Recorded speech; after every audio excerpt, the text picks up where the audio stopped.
Welcome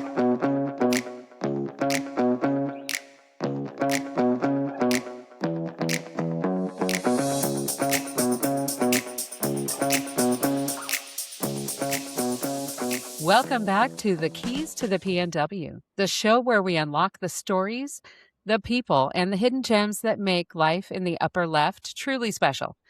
I'm your host, Donna Meeuwsen, and today's episode is one I've been really looking forward to. Now, we've all seen the bumper stickers around town, keep Portland weird, but let's be honest, in the Pacific Northwest, that means more than just a bumper sticker. It's about the people who challenge the status quo and the icons who build a stage where everyone is welcome. Today's guest is someone who has become a cornerstone of that very culture. They're a fixture of the legendary Darcel 15 showplace and a performer who has completely redefined the bearded queen aesthetic. While most of the world was looking for a traditional mold, they were busy carving out their own celestial space in the heart of Old Town, proving that drag is much more about community activism than it is about the glitter and the gown. They aren't just a performer, they're a bridge between Portland's storied drag history and its vibrant, radical future, from raising thousands for local youth to bring a signature shock factor to the stage. They're the visionary force known as the bearded beauty of the Rose City. The Queen Pluto, welcome to the show. I'm so glad you joined me today. Oh my goodness, what an intro. Thank you. I love it. I love to hear. I'm like, oh my God, this person sounds so wonderful. Oh wait, it's me. Well, I love that. That is what I wanted people to think. So welcome. So Pluto, you are such a massive part of the fabric of the Portland nightlife, but the very legend of you, I know it has an origin story. Before we dive into the record-breaking shows and the philanthropy, share with us, how did the journey to becoming Portland's premier bearded queen begin for you? Wow. Well, I have been doing drag for 14 years now, which sounds crazy to say because I still feel like I'm 21. And I started actually down in Bend, Oregon. And my first time in drag was my senior year of prom. And I went into it headstrong and I said, I'm going to go to prom in drag and no one's going to stop me. And from there, it just kind of engulfed my life. And I started doing drag more. I actually was like doing drag every single day. I was like going out to Ross in full drag, going into, these dressing rooms in full glam and beauty. And it just, yeah, it changed me. And I moved to Portland and I kind of took a little break from drag and would do it every now and then. And then when COVID happened, I kind of grew out my beard and it's been history ever since. Basically, we came back from COVID and I was like, I'm going to do bearded drag and it's going to be sickening.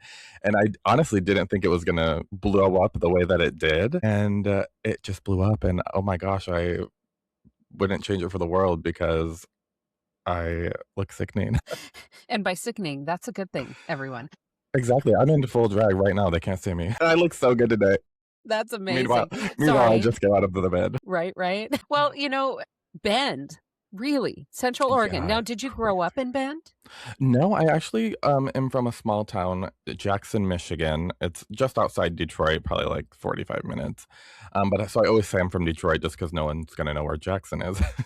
But so I grew up in Michigan. I moved to Bend probably about like I want to say I was like 13, and lived in there. And then as soon as I graduated from high school, I moved to Portland. Well, you're an honorary Pacific Northwesterner. I really am. Absolutely. Well, and what made you choose Portland? That is such a crazy story. I was actually going to move to West Hollywood down in California, and I was saving up all my money in Bend. I was working at a car dealership washing cars, and I was saving up all my money. And I had met someone on the grinder who lived Infamous. who lived in Portland. and we were kind of talking, and then he ended up finding a boyfriend up here, but we would still talk as friends and stuff. And he said, "Hey, do you want to move up to Portland and be a roommate with me and my boyfriend?" And at the time, I really needed to get out of Bend. I had just graduated from high school, and I always tell people Bend is a great place to retire and have children, and I'm not doing either one of those, so I had to get up out of there. You know, I've And told people that. I mean, I love Bend. Bend is a place for me where I would visit and leave. yes, So, yeah, they so have you great visited food, great and you're breweries. leaving. Exactly. I did my time. Now I got to go. And so I moved in with this guy and his boyfriend, and it was amazing because actually the first day I moved to Portland, the very first day, my sister's husband is the one who drove me up. We stopped at the Sandy Fred Meyer because his sister works there, and his sister introduced me to this man named Josh, who ended up long spoiler alert, became my husband. So the very first day I moved to Portland, I met my husband. Wow, I haven't been so lucky. It'll happen. That's okay though. You know, I've passed. I've passed. Please keep going. Next. Yes, exactly. I'm perfectly okay with that. This girl is not settling at this point. That is so fantastic. So you moved to Portland. You're now roommating, kind of getting the Portland vibe. What was your first impression of Portland? Like, what did you like it? Did you think, "Oh wow, why am I here?" So you have to remember, I am from Jackson, Michigan. So, like, I actually recently went back to Jackson, and it is crazy. They went downtown, which is literally just a street. That's our downtown. And I Okay. went I went back home, and I was like, "This is crazy. I'm a country boy. Like, this is insane." So moving to Bend, it was also kind of at the time, it's really big now, but at the time, it Yeah. was, still very small. And so moving to Portland, when I got there, I was like, "Oh, baby, I'm in the big city. Like, this is it. She is living her best life." Like, I thought it was so big and untouchable. Like, I was like, "Where do I even begin here?" And it was really the best experience that I could have ever done for myself was moving to Portland. And, it's funny because now I've done so much traveling, especially with drag. I've been to Ireland, I've been, to Hawaii, I've been all over, and especially for drag. Now I'm like, "Oh my god, Portland is so small." We really are. It's so small, especially, I go to Seattle for gigs too, and I'm just like, every time I drive into Seattle, I'm like, "Oh my god, this is gorgeous. It's so beautiful and big up here." But I mean, I Yeah. love Portland. Portland's always gonna be home for me. But from being even, back then when I moved up here, I was like, "Oh my god, Portland is so big." And then now I'm like, "Portland is so small." Like, We just really because are. yeah. You know, I go to I've been to Seattle, and most recently last spring I went to Seattle, and I was on kind of the other side of 5, on the east side of I-5, and I was coming down a hill, driving into Seattle, and I remember, and I took a photo. Yeah, hands were off the wheel. I'm taking photos. I won't tell anyone. Right?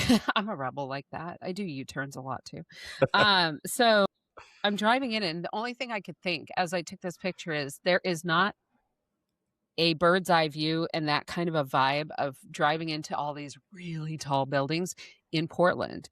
I love Portland. I really hate that we've gotten so much trash talk from dinguses that don't even live here. Mhm. But That know nothing that is oh, happening. they have no clue. Like, yeah, on fire. The only thing on fire is your hiney, buddy. But Mhm.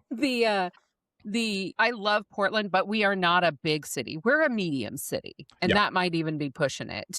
But we're not the big city, although it's a good stepping stone to the big city. So, it sure is. we have a special quality of life here that is unique, and I think that's what's made Oregon the number one place people are moving, Yes. contrary also to what the rest of the nation would like you to believe. We ranked number 1, so, that's something I think I'm very proud of. I love our area. The Pacific Northwest in general is pretty awesome. So, And it's so beautiful, if especially, outdoorsy people. I mean, I can be outdoorsy when I wanna be, but, like, truly, especially coming from the Midwest, like, this is one of the most beautiful places in the country, really, is yeah, the Pacific Northwest, so absolutely. We're just like a hop, skip, and a jump from the desert to the mountains, which hopefully we'll get some snow on this weekend, to the beach. I mean, we're we just kind of a very special spot.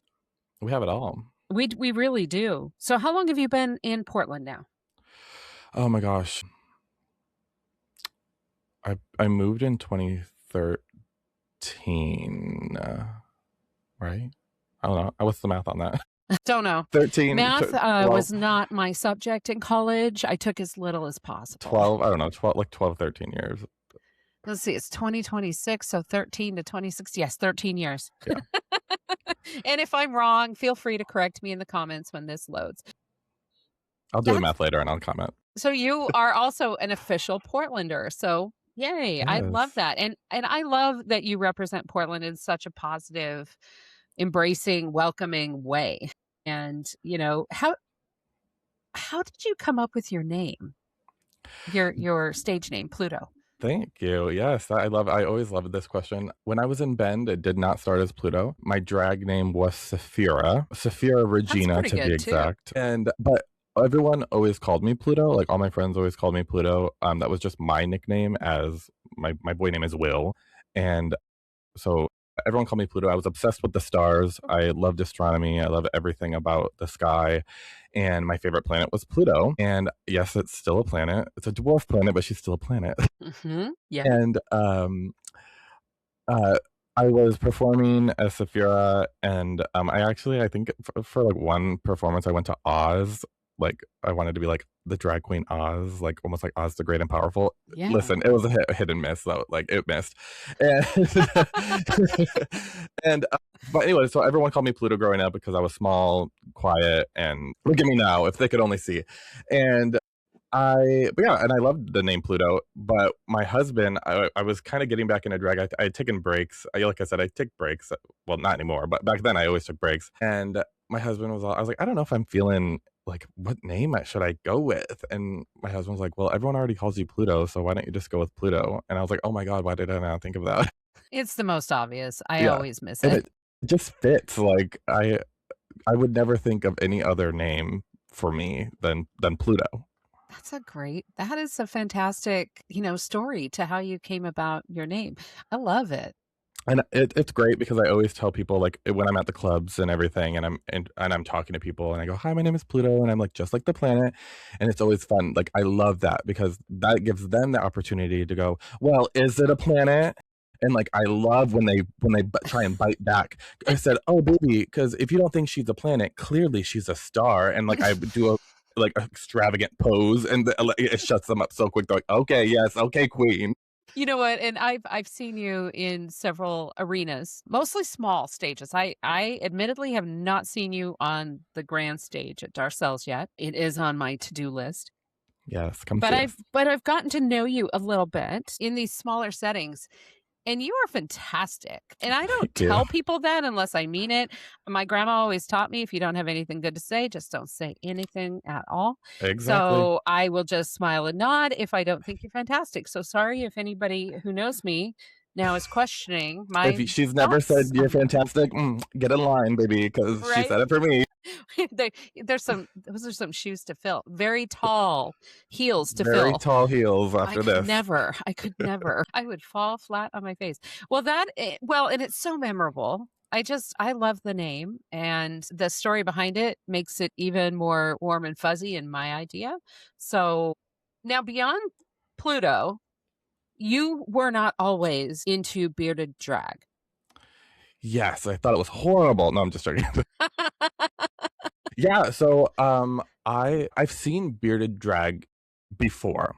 Mhm. And I never was like, I always thought it was cool. Like I never had any. I think all drag is valid, but I never was like, oh, I'm gonna be a bearded drag queen one day. And yeah, after COVID, I was working at Costco, and I grew out my beard, and I wanted to get back into drag again, and I was like, oh, I'm gonna do bearded drag, and I don't know what made me say that. I was like, well, I'm gonna do bearded drag, and I never wanted I I always strive to be as feminine as I can in drag. Like, I want to represent beauty and femme at all costs. Like, that's just how I see my drag, Yeah. and a plain beard for me was kind of, not to shade any of the other drag queens that are bearded, but boring in my eyes. Like, it's Sure. been done. And so, and people are like, "Oh, you can put glitter in your beard." Like, and I've done that once and I'll never do it again. I'm just thinking glitter in your beard, like, God, it's glitter horrible. everywhere. I'm It's pretty sure like, there's still glitter, so I can still find glitter. I mean, I'm a drag it's like queen, there's always glitter, sand. but still, there's that was, like, years ago. And but I wanted to do something unique and different with my beard. I just didn't want it to be a beard that, I just contour in and, it's just a beard on my face. Yeah. So I just started putting random stuff in it. It's crazy because I actually started gluing. I would physically glue flowers in my beard. That's how it started. My first bearded like performance, I glue a whole bunch of flowers in my beard, and then I would always glue flowers or these fake butterflies that are like plastic. And everyone just loved it. Everyone's like, "Oh my god, I love your beard. It's gorgeous. Like it's so beautiful." And I was like, "Oh, thank you." And then that's kind of just how I became the bearded drag queen. And then it's so amazing. There's these two wonderful people that uh, kind of perform sometimes at Darcel's at our Cars show, which is like Catch a Rising Star. It's for up and coming, performers. You don't have to necessarily be a drag queen. We've had comedians come on and perform, but they would come on and perform, and their name's Pedro and Pablo, and they are so generous. They always like bring me a gift, sometimes, and they brought me these beautiful like rhinestone brooch butterflies that are now a signature Pluto. Like if you Love it. 90% of the time, if you're gonna see me in drag, I'm wearing these rhinestone brooches. And they brought me literally like 50 of them. I'm like, baby, my beard isn't that big. I wear 6 at a time. But so yeah, I had sometimes I'll no give one idea. away if I really have a you know connection. Like at these kids events, these kids are fascinated with my beard. I'll take one of my butterflies out and I'll hand it to one of the kids, and they absolutely love it. So Oh, that's amazing. I had no idea. That's how, like, the bling in your beard started. yeah. And for anyone, I mean, I know this is audio only. Go to the Queen Pluto on Instagram, and you can see just a little bit of what makes that beard so fabulous. Yes, yeah, and now I put, I put different things in my Yeah, beard now, but most of the time, the butterflies are my signatures. absolutely.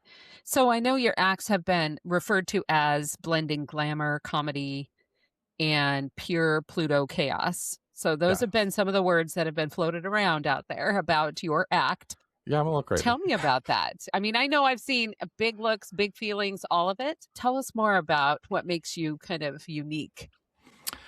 I love fashion, and I like to blend when it comes towards that direction. I just love being crazy and looking as beautiful as I can. So I do make a lot of my own outfits, so I know how to sew, I know how to, um hot glue. I mean, I will put anything together. I was the first.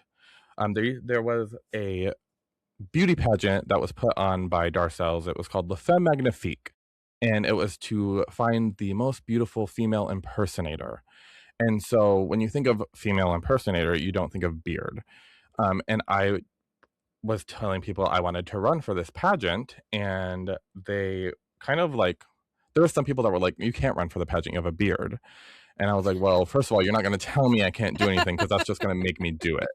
So I was the first ever bearded drag queen to run for this title. And there was actually a big, like, I was interviewed about it. I was like breaking the glass ceiling when it came to like beauty standards and like drag. But I remember like that was the first doing that.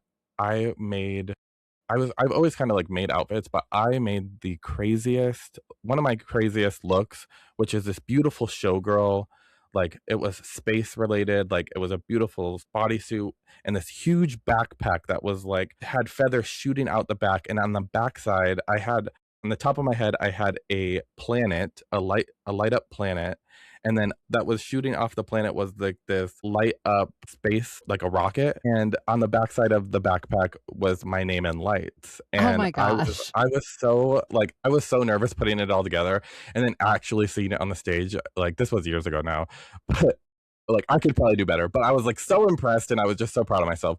But I kind of ranted there. What was your original question? No, it's okay. Just about what makes you so unique, the Oh, blending yeah. of the glamour Yeah, and and so all of it. the what kind of made me stand out on the original, because there was a preliminary pageant and then there was like nationals, and in the preliminary pageant, I didn't place at all. Like I came in, there was during that one, there was three contestants. I placed third, so I placed last.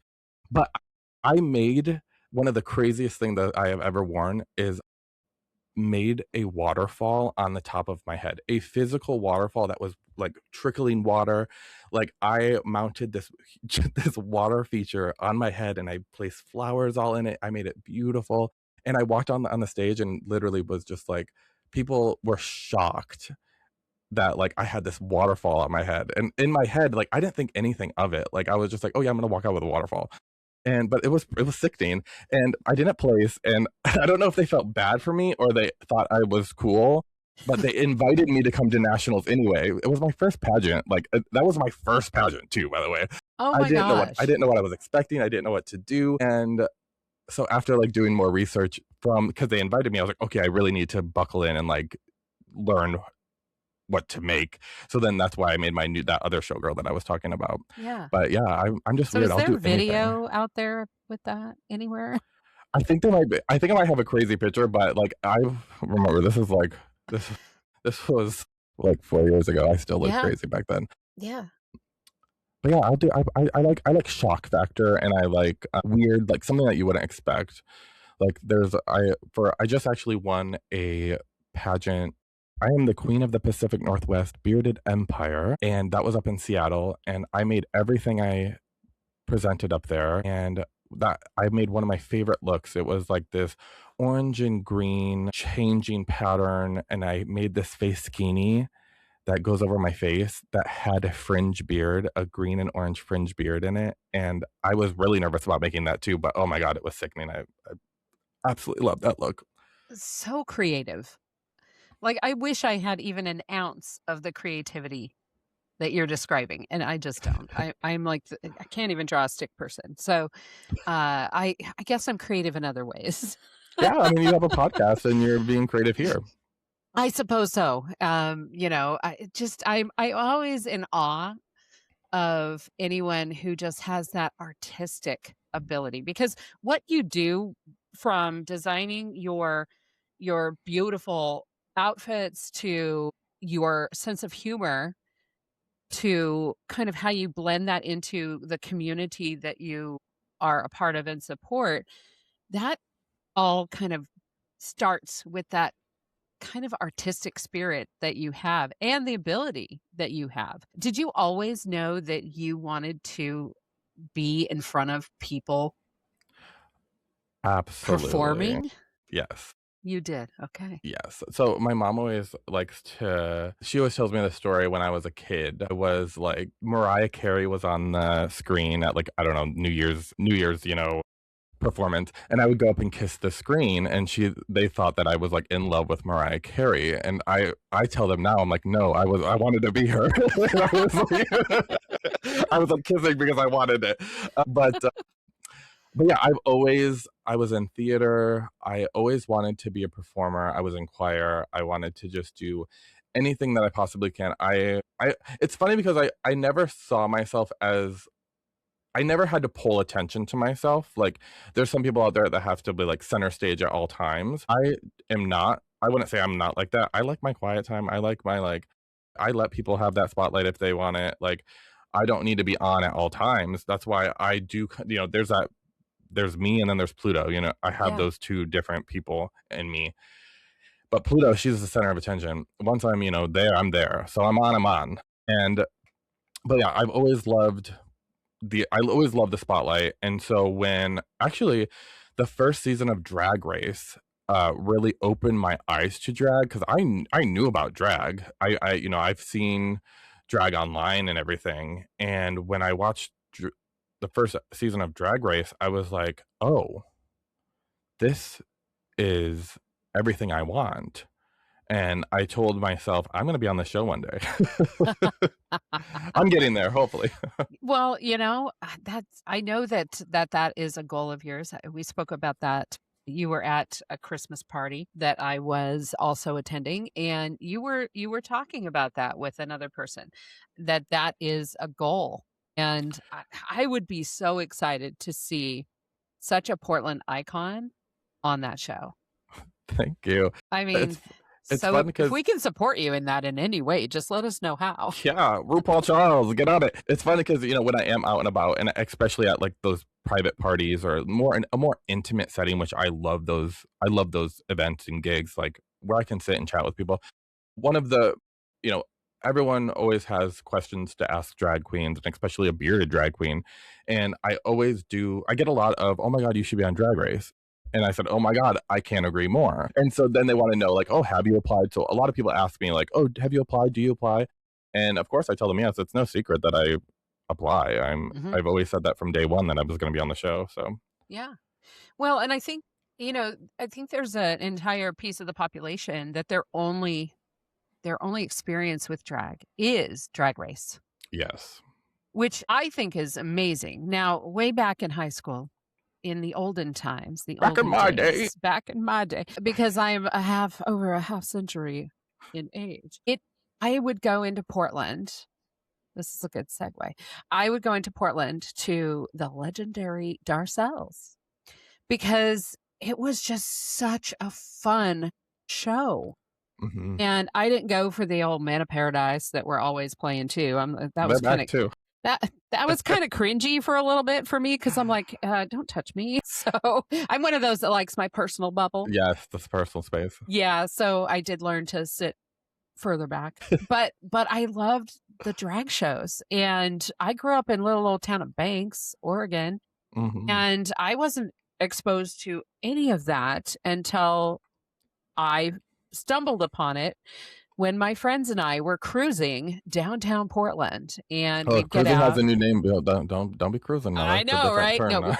we were cruising in cars trying to pick up the boys. Oh, you Wasn't were. that different, right? It can mean two different things.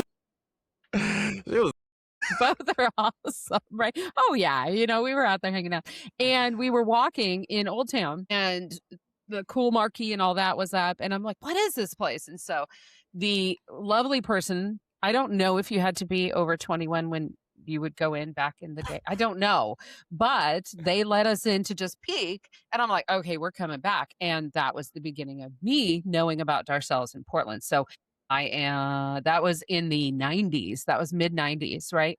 So I've known about Darcelle's forever. And and it's been around forever. I oh mean, my gosh, it's we're the celebrating oldest. 58 years. Yeah, Oldest drag queen, oldest drag bar in the world. exactly. Like it's iconic. And so how did you connect with Darcelle's? Like did you know about it? Did how did you become a regular performer at the legendary Darcelle? I've I knew about Darcelle's moving to Portland. I knew of Darcelle and Poison Waters, and but I saw that as I saw kind of Darcelle's as like almost like could never perform there because like I'm just at the time when I moved to Portland, I was a baby queen. Like those are seasoned girls that have been doing drag for years. These old girls, though, just joking.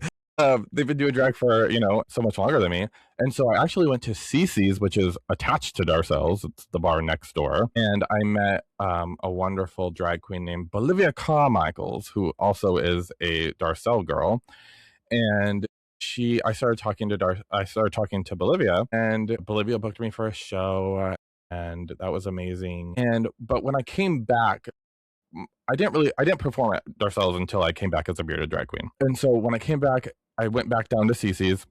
I went back down to talk to Bolivia, and Bolivia said, "Hey, you should go check out Darcelle's." And I was like, "What are you talking about?" Like, again, I looked crazy and busted even 5 years ago, and I was like, "Oh, you think I'm good enough to be on Darcelle's stage? Okay, Bolivia."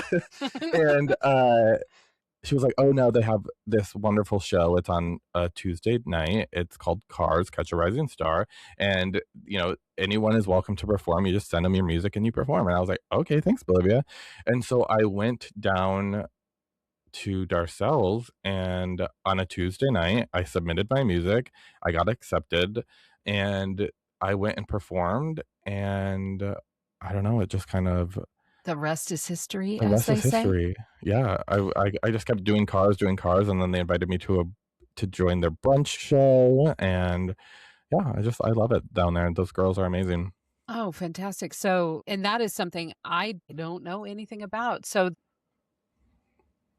what is it? The culture of drag in Portland, is it as welcoming to other drag artists as it sounds?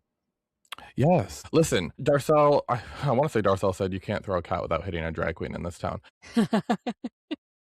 But there's so many we have so I like I said, I told you, I thought Portland was big, and Mhm. now being a drag queen, I think Portland is small. We have so much drag, and I love it, and I encourage everyone to do drag, and I do think everyone is very welcoming, and I think that if you are out there listening and you wanted to do a shot at, a Cars, we're bringing it back on March, the 1st week of March, so if you wanted to, perform at the legendary Darcel 15, yeah, just go to darcels.com and look at how to submit your music. Wow, that's fantastic. And for anyone listening, I will have links to all the things in the description. So if you're listening and you're not sure how to connect or want to connect, it will all be in the descriptions. You were a part of a historic 48-hour dragathon. Is that correct? Oh my god, yes. It set a Guinness World Record, and I'm that is still no easy tired. feat. Right. We should be bringing you coffee and pastries for your energy. What Exactly. was the energy like in those final hours? Oh my gosh, the final hours were intense. I wanna say there was there was a lot of tension, there was I remember snapping at someone.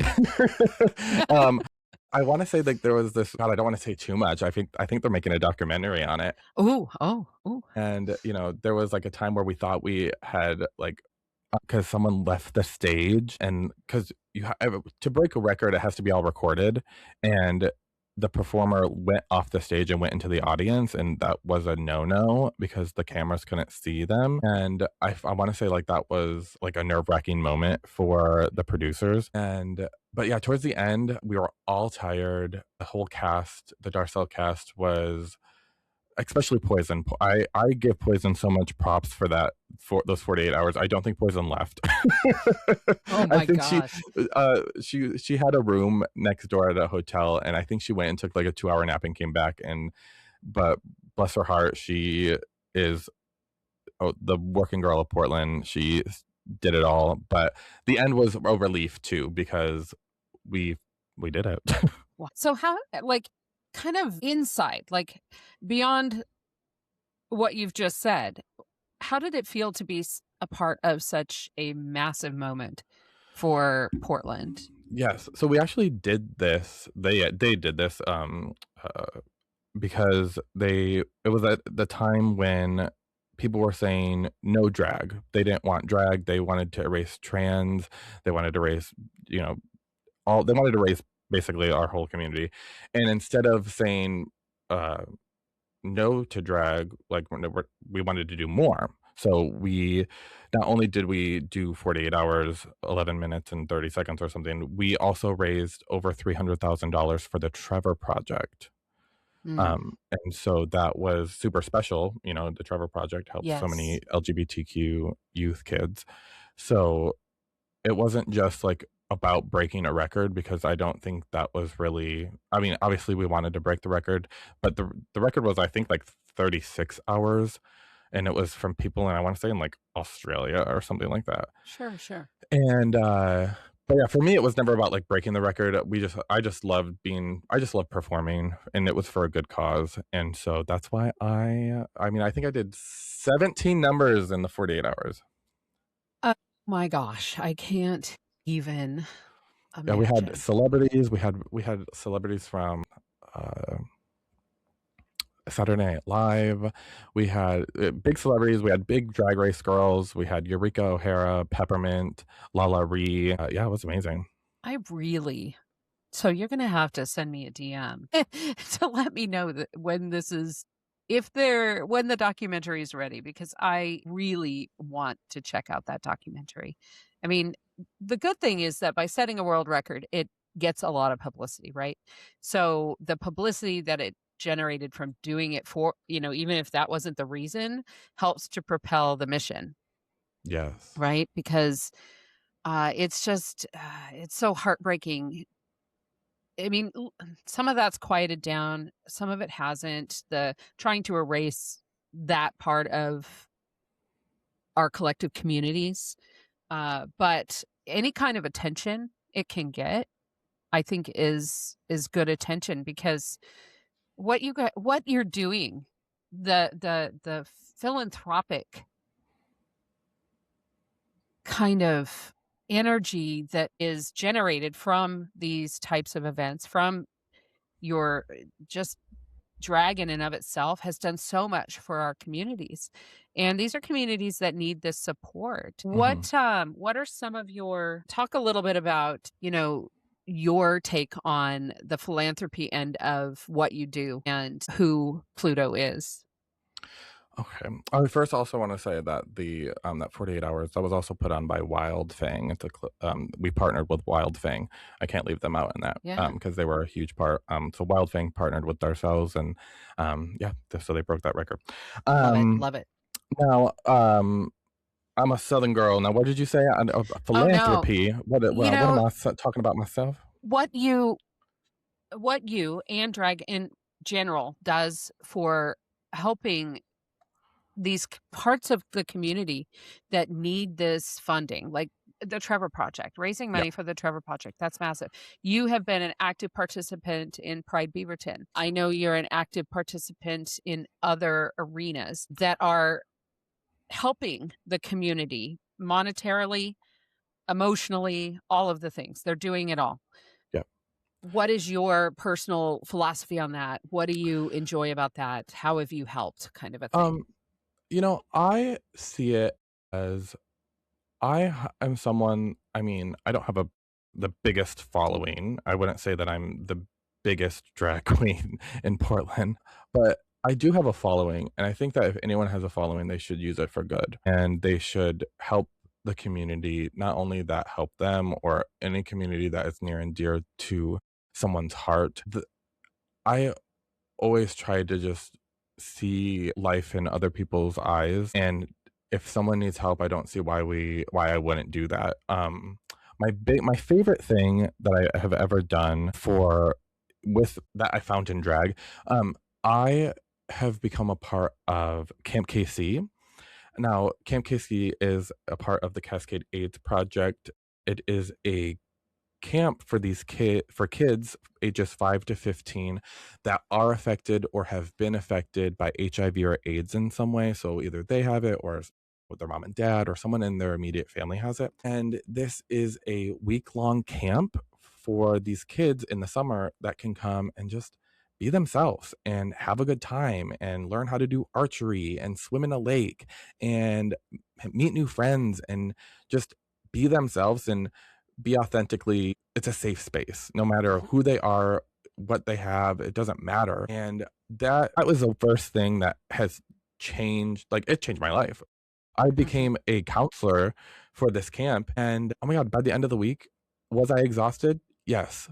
Did I cry? Absolutely. Oh mhm. my gosh, I it was so rewarding to just see these kids.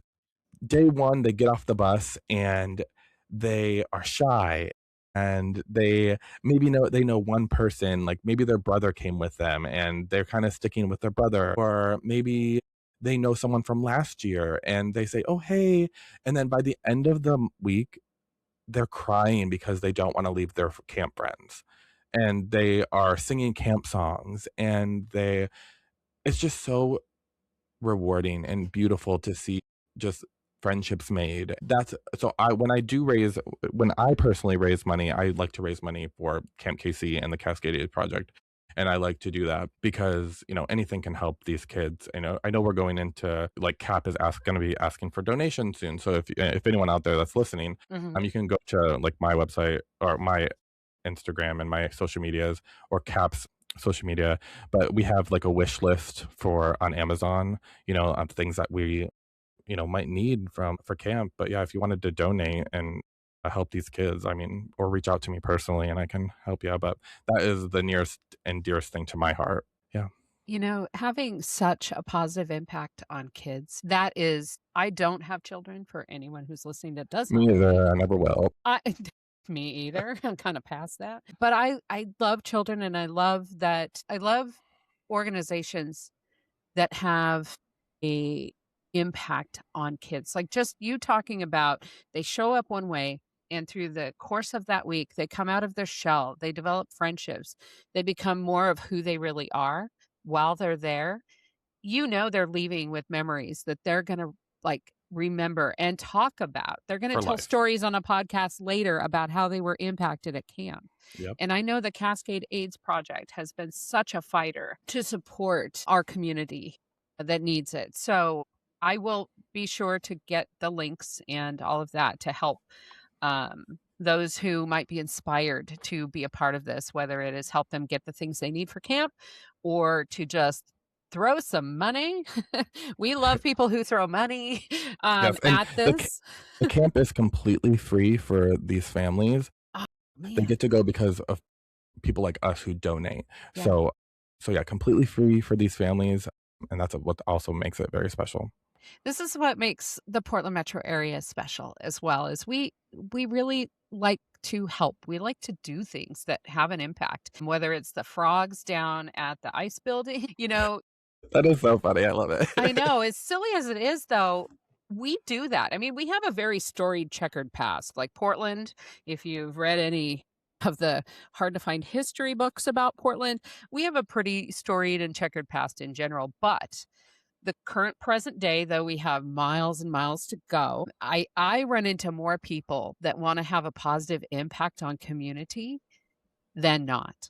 So that is what makes Portland so special. That's what makes the metro area in general such a special place to be. I think that's why people want to be here. They have FOMO. They think they're going to miss out if they're not here in Oregon. So, if you're listening to this and you're not in Oregon, you can get here too and you can be part of this kind of movement that is the Portland metro area. We are a whole movement that, gets a lot of attention in weird ways, but weird is cool. So, Listen, yes, keep Portland weird. You said that at the beginning of the episode. absolutely, and weird is not a bad word. Weird is a No, good word. So exactly.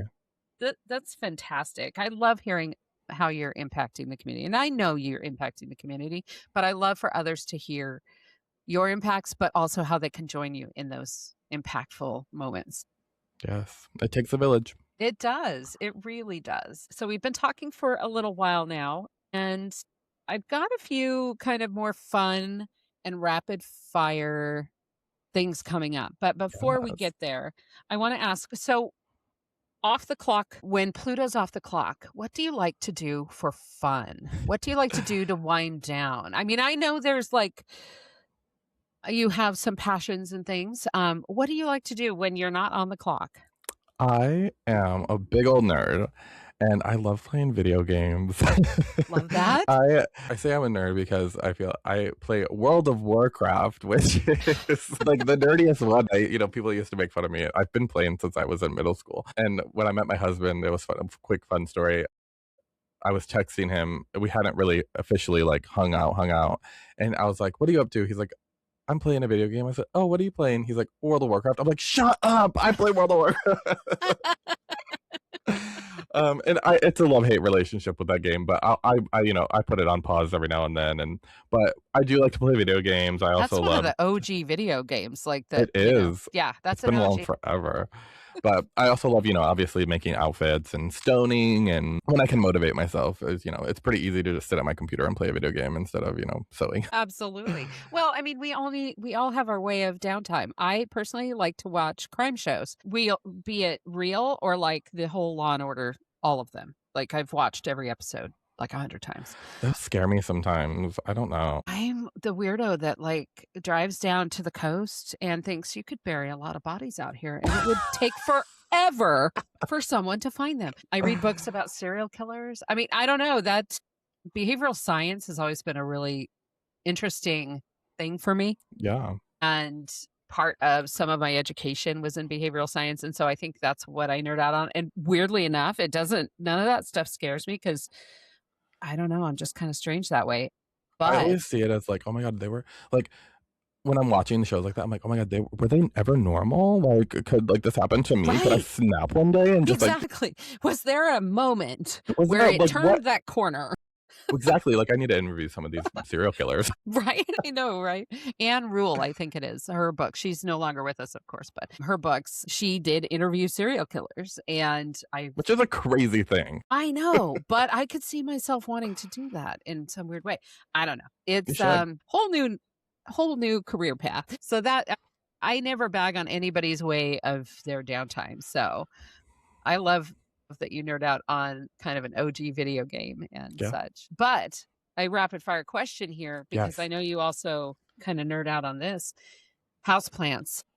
How Oh my many gosh. is How too many many? wait, hold on. Can we have another hour just to talk about houseplants? Sure. Listen, I am obsessed with houseplants. You said how much is too many? Yeah. There is it's an infinite amount. And I currently have, I wanna say 200.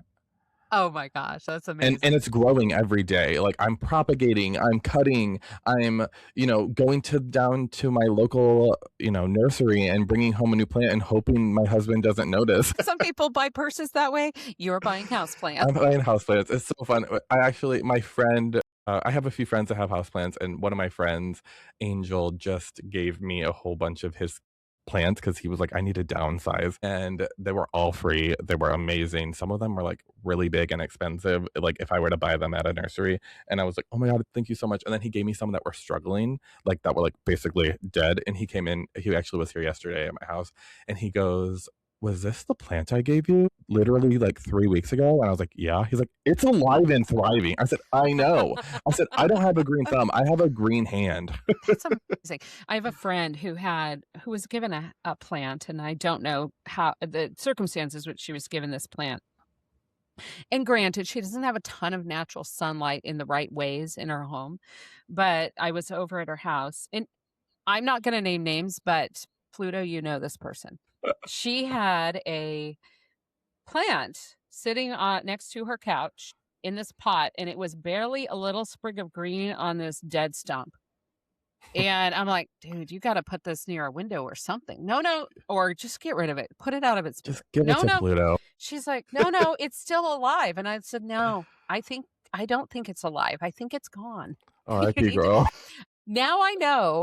Now I did see a snake plant. I think that's what they were called. They're tall and they're Yeah. thick. Yeah. Yeah. Pointy at the top. I saw one in her kitchen windowsill, and she'll listen to this. So I'm not even going to tell her I talked about this until she listens. But in Hey, her girl. windowsill, it was alive. So I'm like, okay, good job. I mean, she She's admits fine. she's terrible, like But plants. if you kill a snake plant, I mean, like, But oof, girl. now I know who to rescue those plants if there are some in her home. I know who to Just give them to. take them. Don't even ask. Right? Just I'll just go feed the She'll dogs one understand. day for her when she's busy, and the plant will just come home with me. What you do is you take the plant, and then in its spot, you put a picture of me. Oh my gosh. I kinda hope she doesn't listen to this because I will totally do that. That is funny. That is a Uh, good one. I know that that's a passion of yours, and yes, you're so good at it. I tried to, start I know I have a YouTube, but, I wanted to mix, like, plants and drag, and then there's that lazy side of me that's like, "Am I really just gonna get into drag to make a planting video?" It's a hit or miss. Sometimes I will You do it, know, sometimes I won't. well, it's to transform, right? That is no easy feat. When I put my makeup on for the day, I think that I'm like, "Oh god, I have to put makeup on." So, and I look average at Oh, you best. look first of all, your camera's on, I can see you, you look beautiful. It's You average. should see how I look. Well, but still, like, I wish I had the skills to do makeup half as good as you. And, you just always so gorgeous. And but I know it's a lot of work to do that. We don't well, okay. I'm sure you roll out of bed like that, right? I woke up like this. Exactly. I know you wake up like that. But It's a it's no mindset. easy feat, right? So it would take time. It would take Yeah. time to put that all together. So no shame on that. Your energy is yours to use as you wish. Exactly. So here's a few more kind of fun questions. The stag sign in Portland, is it iconic or overrated? The white stag sign, can I be 100% honest with you? Yeah. No idea what it is. Oh my gosh. It's the, it looks like a little deer. They always put a red light in his nose. They Yeah. put okay, yeah, I know That exactly. Oh my originally god, can you imagine that I didn't know what that No, was? no, no. Well, I again, no drive by it shame. every day. I drive down You to just didn't know it was the white stag I didn't sign. know what it was called. Yeah, Originally, it was White Stag was the company who originally created that sign, and okay. then it was taken over, I think, by the city of Portland. I don't know that. I could be making that up. But now I know exactly what you're talking about. I Okay. don't think it's overrated. I think it is a staple. Absolutely. I Yeah. agree with that. Same with that little martini glass that's up on that hill. Ah, I know. And that's been up there since I was just a youngster back in the olden times again. They've been doing that since I was driving into Portland. So since I was 16, there's been one up there. There was Yeah, it's only a so cute. short period in between, I think, where someone purchased the place and didn't do it. Shame Um, on them. I know. I think that's why they then sold it and then now they do it again because they were run out of town. Um, As they should be. as they should be. We are Portland. That is the unspoken, just like Peacock Lane. You have to do it or you need to leave. Just Yeah. That's as simple as that. So Pacific Northwest, this is unique to us. I think people who wear flip flops in the winter, is it a sign of hope or a cry for help? Baby, I don't care that you were like see, the crazy thing is, like, we don't get, like, snow in Portland, like, No. we don't get a lot of snow, so I really don't care. If you want your feet to be freezing and wet, like, that's on you, like, listen, I'm gonna let people do whatever they wanna do with their flip-flops. Will I do it? No. Exactly. And please, shape up those feet a little bit. Like, come on. Yes, girl, trim the toenails, put a little polish on them. Like, I don't need to see your crusty nails. It doesn't need to be a hoof. Exactly. We shouldn't have to hire one of those guys that puts horseshoes on you. Yeah, or a grinder. I don't like feet at all. Like Yeah, they I'm not a creep feet my own person. feet creep me out. So I'm never a fan of that. But you do you, boo. That You part. do you, boo. House party or a bar? House party. Okay. I was never, and it's funny because when I was getting back in the drag scene, like, I'm that type of queen that goes to the show and I go home. Hmm. I don't stay out. I don't stay at the club. I don't go to the next club. I don't go, I like to perform and I like to go home. And then beat feet out of there. Hmm. With my flip flops on. I love that. Okay, so the whole world is doing this now, but hydro flasks. Like, are those really essential, or is it just an expensive way to announce that you're from the Pacific Northwest? Hydro Flask, by the way, started in like the Bend area. Yes. I think, again, more power to you. Those are just so big for me. Like, I have a big hand. Like, I'm not about to carry around a hydro flask. Like, I would rather get just like, oh, stop at a water fountain and take a little drink. Like, Right. I'm not about to lug a hydro flask everywhere I'm going. But I think they're cute. Oh, absolutely. I mean, you can get one in every color, and they're very cool. I'm parsimonious, which, for those who don't know that word, is a nice word for cheap. I don't like to spend $45 to $60 on something to carry my water in. So Exactly. I usually am buying the cheap one at Costco or something. So, But if anyone out there does have a hydro flask and they yeah, want a beautiful sticker, message me. They're uh, $5 are my personal stickers. I love that. I You saw can them get on your your own person. Instagram. They're so cute. I love I them. need one. I need one. And then the last, this is really popular, and I have done things like this. The free pile. Is it a neighborhood blessing or just a pile of trash on a sidewalk? It depends on how it's presented and laid out. If you just have a stack of crap that you like, I don't know. I'm not here. But if you have a beautiful, like, actual, like, I don't know, layout on how you want to present, I don't know. Yeah. I'm not gonna do it, but there's people out there that love to bargain and get those free stuff. So So it sounds like it's in the styling. it's in the styling, but It's in the because styling. yeah, just don't throw shit. I have pushed out to my sidewalk. I live out in unincorporated Washington County. Beaverton is my technical address. But so I live in a nice little old neighborhood, nice neighborhood, no HOA, which I love that. And when I cleaned out my garage, I had shelves and I'm like, I don't want these anymore. I do not have a vehicle to transport them, to donate them. So here's me pushing it out to the curb and slap a free sign. They were gone in a half an hour. So I think Yeah. it can be really cool. Like I've never myself picked up anything from the free pile, but I have made a free pile. So I I am all have for them. I guess I have made a free pile. Basically, like I last year I got a new washer dryer. I put my old washer and dryer on the side of the road and they were gone in like I put them on Craigslist. I was like free on the side of the road. They were gone in literally 10 minutes. Yeah. I mean, one person's trash is another man's, shining diamond.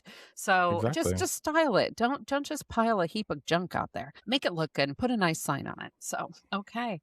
So, best way to spend a Saturday if you were to choose, the coast or the gorge? Is it sunny on the coast? Sure. Yeah, the coast. Yeah.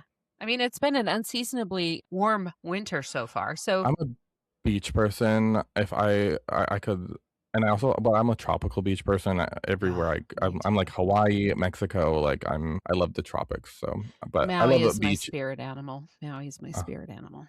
Yeah, I love the beach too. There's just something about that the sound, the smell, just it's a whole different vibe. Even on the Oregon coast, which is like frigid and cold. I used to boogie board in it in my crazy. youth, as you'd say, In my youth. In my 20s, I would drive after work, get off work at 5 and then drive to the coast in the summertime, all summer long, every day and boogie board in that frigid water. I froze to death. I swear I was insane, but it was so much fun and so many good stories came out of that. So, yeah, Yeah. I'm a coast person too. Awesome, awesome. So, before we kind of head out for the day, what is one song we should all play on our drive home to keep the Pluto vibes going? That's good. 9 to 5 by Dolly Parton. Oh my gosh. I am so glad you said that because I just love her. I want to put her in my pocket. I have a Dolly tattoo.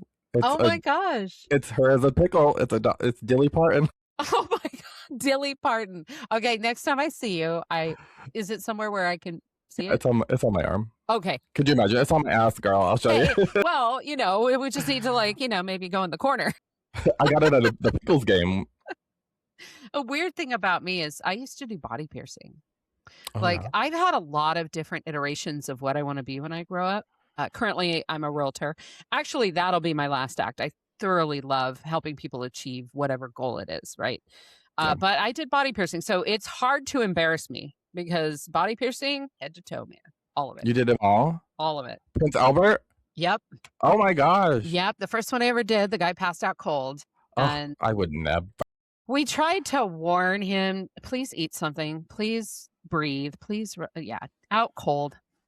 I Nope, may not or for may me. not have chuckled a little bit. He came to, he was fine. Like I said, I may or may not have chuckled. It was at a store in downtown Portland called The Edge way back in the day. So, yeah, we were right next to the Doc Martens store. So, yeah, I've had a lot of experiences, so you can never embarrass me. So, if it was on your hiney, I'd still say, "Let me see." So, awesome, awesome. I have so enjoyed chatting with you and getting to know you better.